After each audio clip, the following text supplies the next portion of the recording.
بسم اللہ الرحمن الرحیم۔ میں ہوں خالد منہاس اور آپ دیکھ رہے ہیں میرا یوٹیوب چینل۔ ایران اور اسرائیل کے درمیان تنازع اگلے مرحلے میں داخل ہو گیا ہے اور بتایا یہ جا رہا ہے کہ دونوں طرف سے شدید بمباری کی جا رہی ہے۔ اسرائیل کے طیارے ایران پہ گولہ باری کر رہے ہیں اور آج کی تازہ ترین اطلاع یہ ہے کہ اصفہان جو ان کا نیوکلیئر پلانٹ تھا ایران کا، اس کو شدید نقصان پہنچایا ہے، اور اسرائیل کا یہ دعویٰ ہے کہ اس نے اتنا زیادہ نقصان پہنچایا کہ اب وہ کم از کم 2 سال پیچھے چلا گیا ہے۔ ان کا جو کام ہے اس نیوکلیئر پلانٹ کو بحال کر کے پھر اس پہ جب کام شروع ہوگا تو نیوکلیئر پروگرام جو ہے وہ 2 سال پیچھے چلا گیا ہے۔ اس کے علاوہ اور بھی بہت سی خبریں ہیں، وہ بھی ہم ان کے ساتھ شیئر کریں گے، لیکن سب سے پہلے ہم نے بات کرنی ہے کہ جو موساد ہے وہ اب بھی سرگرم ہے ایران کے اندر، اور بھارتی اور افغانی دونوں ایران کے جو مقامات ہیں، حساس مقامات ہیں، ان کی درست نشاندہی کرنے کے لیے وہ موساد کے ساتھ کام کر رہے ہیں۔ گزشتہ روز بھی 2 افغانی ایجنٹوں کو گرفتار کیا گیا تھا، اور بتایا یہ جا رہا ہے کہ ان لوگوں نے جو مختلف مقامات ہیں ان کی جو لوکیشن ہے، ایگزیکٹ لوکیشن ہے، وہ جرمنی میں موساد کے ہینڈلرز کو انہوں نے سینڈ کی تھی، اور اس کے بدلے میں انہیں $2000 ملے تھے، یعنی کہ $2000 کے ایورز انہوں نے ایران کے جو حساس مقامات ہیں ان کی ایگزیکٹ لوکیشنز ان کو فراہم کی تھیں۔ تو اس کے بعد ایک بڑا سرچ آپریشن اس وقت بھی تہران اور اس کے گرد و نواح جو جتنے بھی بڑے شہر ہیں اور جتنے حساس مقامات ہیں اس کے ارد گرد جاری ہے۔ پہلے بھی آپ کو یہ بتایا تھا کہ ایک 3 منزلہ عمارت کو قبضے میں لیا گیا، پھر ایک اور عمارت پہ چھاپا مارا گیا جس کی زیر زمین جو ہیں وہ 3 سے 4 جو ہیں وہ منزلیں بنائی گئی تھیں، اور وہاں پہ ڈرونز کو چھپایا گیا تھا۔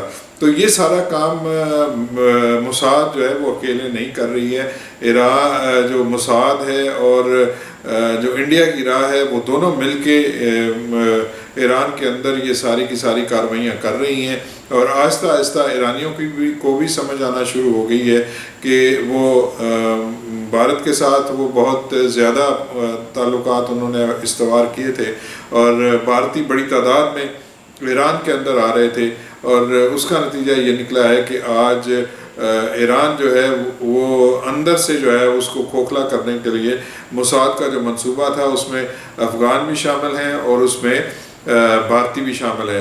تو یہ چیزیں جو ہیں وہ اب ان پہ آشکار ہونا شروع ہو گئی ہیں۔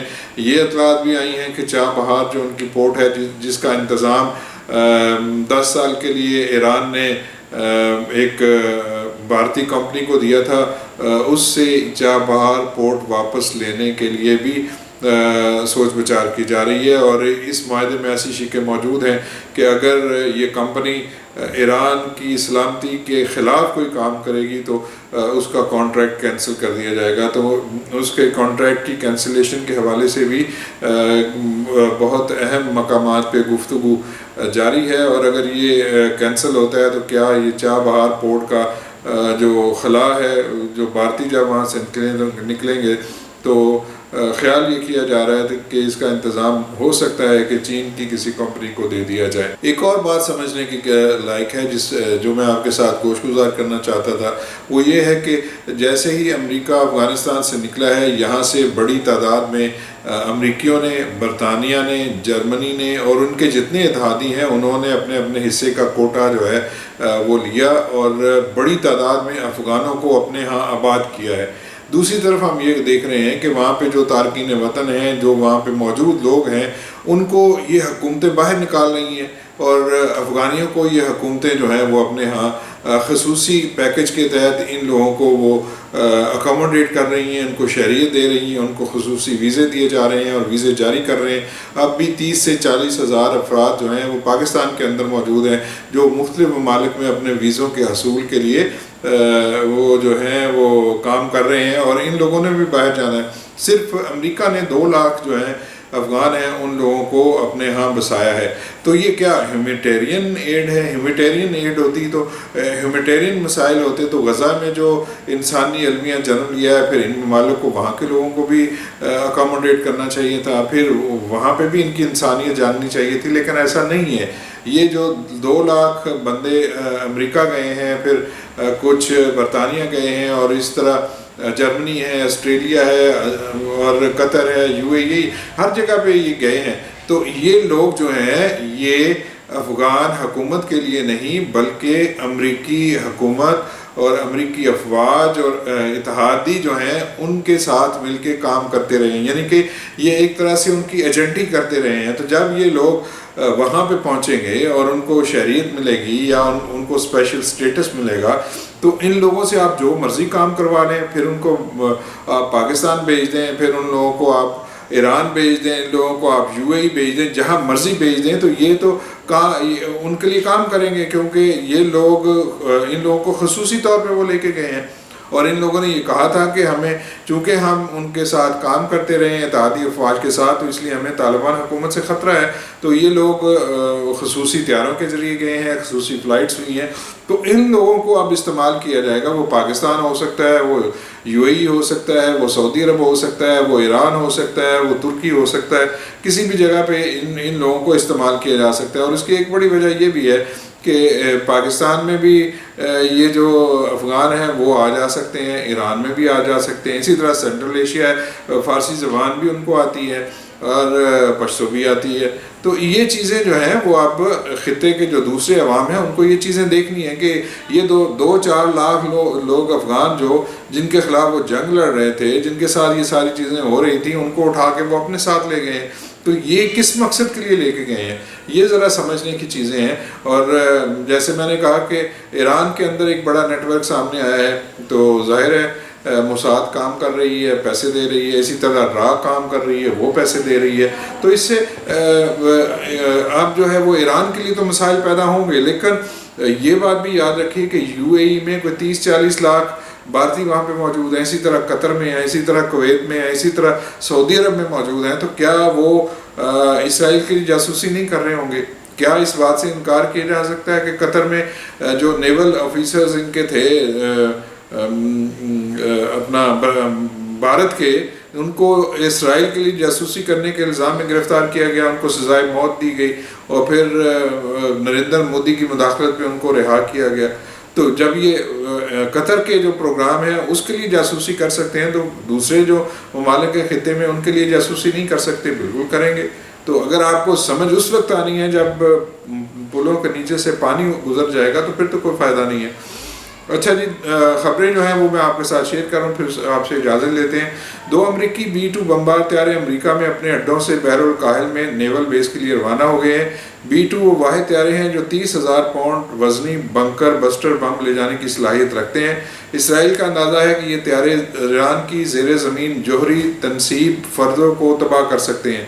فوردو جو ہے وہ ان کا ایک زمین کے اندر بنایا جانے والا نیوکلیئر پلانٹ ہے، تو اس کو تباہ کرنے کے لیے بتایا جا رہا ہے کہ یہ بمبار بھیجے جا رہے ہیں.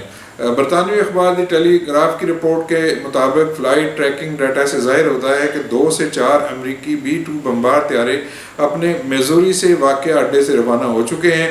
B-2 وہ واحد طیارے ہیں جو 30,000 پاؤنڈ وزنی بنکر بسٹر بم لے جانے کی صلاحیت رکھتے ہیں، جن کے بارے میں اسرائیل کو اندازہ ہے کہ وہ ایران کی زیر زمین جوہری تنصیب فردو کو تباہ کر سکتے ہیں.